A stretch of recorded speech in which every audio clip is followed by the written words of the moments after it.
আসসালামু আলাইকুম। আশা করি আপনারা সবাই ভালো আছেন। আমরাও আছি আলহামদুলিল্লাহ ভালো। তো আমরা এখন বাসাতে শ্রাবণ সকালবেলা উঠে এই যে বাজার সদাই যা যা লাগবে সব কিছু কিনেছে, কারণ আমাদের বাসায় আজকে মেহমান আসবে। আর মেহমান হচ্ছে আমাদের নতুন ভাবি। বিয়ে তো অনেক দিন হয়ে গেল, বাট এখনও আমরা দাওয়াত দিইনি। তো আমরা যেহেতু ঈদেতে বাড়িতে চলে যাব, তো ভাবলাম যে আমরা ভাবিকে দাওয়াত দিই। আর এমনিতেই ভাবিকে গিফট দেওয়া হয়েছে একটা, আর তারপরেও কিছু ঈদের জন্য গিফটও দিব। তো গিফট বলতে কি দিব সেটা ইনশাল্লাহ দেখাবো সামনে। তো সব কিছু গুছিয়ে এখন রান্নাবান্নায় নেমে পড়েছি। তো এইখানে আমি মিক্সড সবজি করেছি বিফ দিয়ে। আর এখানে এই যে মশলা রেডি করেছি, এটা রোস্টের জন্য রোস্ট ভাজি করে রেখেছি।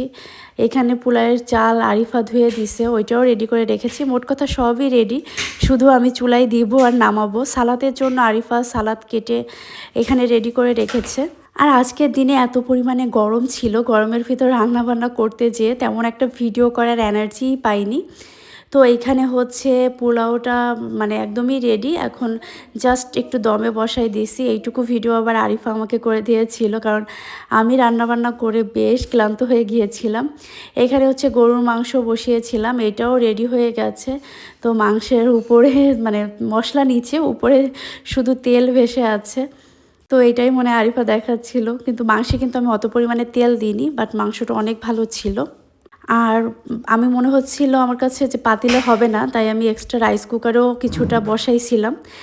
এখানে কি কি রান্না করেছি সেটা একটু শেয়ার করছি। তো এখানে মাছ ভুনা করা হয়েছে। এটা কি মাছ ভুনা আমি মাছের নাম জানি না। এটা যে মিক্সড সবজি রান্না করেছিলাম, সেই মিক্সড সবজি। এখানে ইলিশ মাছ রান্না করেছি, জাস্ট আর কি ভুনা করেছি। আর এখানে এই যে বেগুন ভাজি করেছি, আর তার সাথে ছিল চিংড়ি মাছ ভুনা। তো বেশিরভাগ আর কি ভুনা টাইপেরই আর কি করা। আর এখানে একটা ভাজি রাখতে হতো, তো এখানে করলা আর বেগুন ভাজি আমি করেছিলাম। তো এইটাই আর কি রান্নাবান্না সব কিছু রেডি করে আমি নিজে এখন ফ্রেশ হব। আর এইখানে আমার মেয়েটা শুয়ে শুয়ে টিভি দেখতেছে। ও আজকে বেশ সুযোগ পেয়েছে, কারণ আমরা সবাই ব্যস্ত আর ওর জ্বালানো তো কেউই সহ্য করছি না, তাই ওকে টিভি দিয়ে ওকে শোয়াই রাখা হয়েছে। তো আরশিয়া ঠান্ডা শুয়ে আছে, টিভি দেখছে। আমিও এর ভিতর ফ্রেশ হয়ে চলে এসেছি টেবিলে। তো কিছু বাকি ছিল এর ভিতরে রেডি করতেছি, তার ভিতর আমাদের নতুন ভাই এন্ট্রি হইল। তো আমি নতুন ভাবির জন্য একটা ডালা রেডি করতেছিলাম। সত্যি বলতে আমাদের সমাজে বেশিরভাগ ক্ষেত্রেই দেখা যায় যে পরিবারে জামাই আদরটা খুব করে জামাই গেলে তো জামাইকে খুব যত্ন করে। তো আমি ভেবেছিলাম আমার ভাইয়ের যে বউ, ওনার জন্য ছোট্ট করে একটু আয়োজন করব, ছোট্ট করে একটু ডালা সাজাবো। যদিও ইচ্ছা অনেক ছিল, যদিও ওইভাবে করে এই গরমের ভিতরে নিজের শরীরটাও তেমন একটা ভালো না, ওইভাবে সময় করে নিতে পারিনি, তাই ছোট করেই আয়োজনটা করেছি। কিন্তু দুঃখের বিষয় ডালা সাজানোর আগে ভাবিরা চলে এসেছে। যদিও ভাবিতে তারপর ভাবিকে বললাম যে রুমে গিয়ে বসেন, বাহিরে অনেক গরম। এত পরিমাণে এদিন যে গরম ছিল যে বলে বোঝানো যাবে না, গরমে অবস্থা খারাপ হয়ে যাচ্ছিল। তারপর আমি বসাই দিয়ে আমি এই পাশে আবার ডালা সাজাচ্ছি, কারণ যার জন্য তৈরি করতেছি সে যদি সামনে থাকে তাহলে কেমন একটা লাগে না। তো আমি এখানে রেডি করে ভাবছি ভাবিকে ডাক দিব। এইটা আমি আগেই ভেবে রেখেছিলাম যে ভাবিকে যেদিন বাসায় দাওয়াত দিব সেদিন একটু সাজিয়ে গুজিয়ে প্লেটটা তারপর ভাবিকে খেতে দিব। ভাই আর ভাবি দুজনই আর কি একই প্লেটে খেতে দিব। তো ইচ্ছাটা পূরণ করতে পেরেছি আলহামদুলিল্লাহ, ছোট হলেও। আর এটা সবার জন্য সম্ভব হয়েছে, কারণ বাসায় শ্রাবণ আরিফা সবাই হেল্প করছে। তো শ্রাবণ এখানে একটা কেকও এনেছিল। কেকটা এখানে আমার কোনো পছন্দ ছিল না, নিজে নিজে আর কি পছন্দ করে এনেছে। আর সে এমনিতেই কেক কাটতে অনেক বেশি পছন্দ করে। তো শ্রাবণের যেরকম পছন্দ ছিল ও ওর মতো করে পছন্দ করে নিয়েছে। কিন্তু আমি বললাম এই দেখেই যে ভাবিটা কেন কালো কালারে লিখছে, ভাবিটা অন্য কোনো কালারে লিখতে পারতো। তো শ্রাবণ বলছে ও জাস্ট বলছে, আর ওইখানেরই অ্যারাবিয়ান থেকে আনছে, ওইখানেরই স্টাফ ওইরকম আর কি কালার দিয়েছে, যদিও কালারটা আমার পছন্দ হয়েছিল না। তো এই যে আমাদের খাবার দাবার রেডি, সব কিছু রেডি করেছি। তো এখন ভাবিকে ডাক দেওয়া হবে আর কি। জাস্ট এগুলো ভিডিও করে রাখার এটাই কারণ যে এটা আমাদের একটা স্মৃতি হয়ে থাকবে। তো তো স্মৃতি হওয়ার জন্যই সব কিছু একটু একটু করে আবারও ভিডিও দেওয়া স্টার্ট করেছি আপনাদের মাঝে।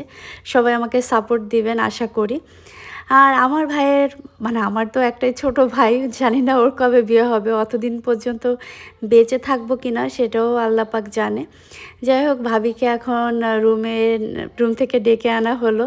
তো আনার পরে এই যে আমরা ওয়েট করতেছি ভাবিরা কখন সবাই মিলে খাবে, আর খাবার কেমন হয়েছে এটা নিয়েও আমি খুব চিন্তায় ছিলাম, কারণ অনেক দ্রুত রান্না করেছি, একে তো গরম তারপর অসুস্থ। তো এবার ভাবি তো খুবই লজ্জা পাচ্ছিল, নতুন বউ লজ্জা পাবে এটাই স্বাভাবিক। তো ইনশাল্লাহ যখন এই ভিডিওটা ভাবি পরবর্তীতে দেখবে তখন নিজের কাছে হয়তো বা ভালো লাগবে। তো আমার খালা হচ্ছে ভাবিকে, আমি বলতেছি ভাবি বসে আছে চুপ করে, তো আমি খালাকে বললাম যে তুমি একটু খাওয়াই দাও। তো ওই যে ভাবি হচ্ছে খাওয়াই দিচ্ছে, আর যে জামাই সে তো নিজেই আর কি প্লেটে একটু করে উঠাই নিয়ে নিজেই খাওয়া শুরু করে দিছে। এইটা ভাইয়া দেখলে যে কি বলবে আমার, যে এই ভিডিওটাও তুই দিছিস। যাই হোক, এখন খালা হচ্ছে ভাইয়াকেও খাই দেবে। ভাইয়া দেখেন আগের থেকে খাওয়ার জন্য কিন্তু প্রস্তুতি নিয়ে বসে আছে। তো আমি বললাম যে ভাবিকে, আমি যেহেতু এত কষ্ট করে রান্না করছি আমিও একটু খাওয়াই দিই, আমার একটু ভিডিও কর। তো এগুলা জাস্ট একটা মজার স্মৃতি। আসলে আমার মনে হয় প্রতিটি মেয়েরই তার শ্বশুরবাড়ি সবার আর কি অনেক আদর পাওয়া উচিত, কারণ একটা ফ্যামিলি থেকে সে এত বছর বড় হওয়ার পরে অন্য একটা ফ্যামিলিতে যাওয়া, সেই ফ্যামিলিতে আসলে সবারই উচিত তাকে মানায় নেওয়া। তো আলহামদুলিল্লাহ আমি বলবো আমার খালা তো মাশাআল্লাহ অনেক অনেক ভালো একটা শাশুড়ি। তো খালা সবসময় ভাবিকে যত্নেই রাখবে। তো এখানে হচ্ছে আরশিয়ার বাবা ভাবিকে এই যে গিফট দিয়েছে, এখানে আরশিয়া গিফট ফ্রম আরশিয়া লিখেছে, যদিও আরশিয়ার বাবাই দিয়েছে।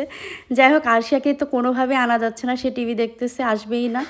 তারপরেও জোর করে এখানে এনে দাঁড় করাইছি যে আরশিয়া একটু দাঁড়াও, কোনোভাবেই দাঁড়াতে চাচ্ছিল না।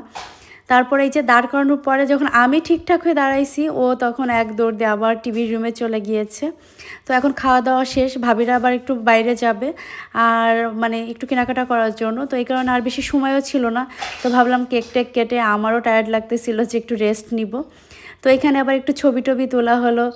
তো কেক যখন কাটবে তখন মনে হচ্ছে আমার মেয়ে তো নেই, আমার ও টিভি দেখার এতটাই নেশা যে ও টিভির কাছে চলে গেছে, কোনোভাবেই ওকে আনতে পারিনি। জাস্ট এই মুহূর্তে ক্যামেরার পিছনে সবাই ছিল আর ক্যামেরার সামনে জাস্ট আমরা চারজন। তো এইখানে হচ্ছে কেকের উপরে তো ওই যে ছোট ছোট যে পলিথিনগুলো ওইগুলো আর কি পড়েছে, আরশিয়াকে খুশি করার জন্য এনেছিল আরশিয়ার বাবা, বাট আরশিয়া তো নাই। আর এখানে কেকটাও একটু ময়লা হয়ে গেছে। যাই হোক, এগুলো এখন পরিষ্কার করতেছে আমাদের এই যে নতুন ভাই ভাবি, ওনাদের জন্য দোয়া করবেন সবাই। আজকের ভিডিও এখানেই শেষ করতেছি, আল্লাহ হাফেজ।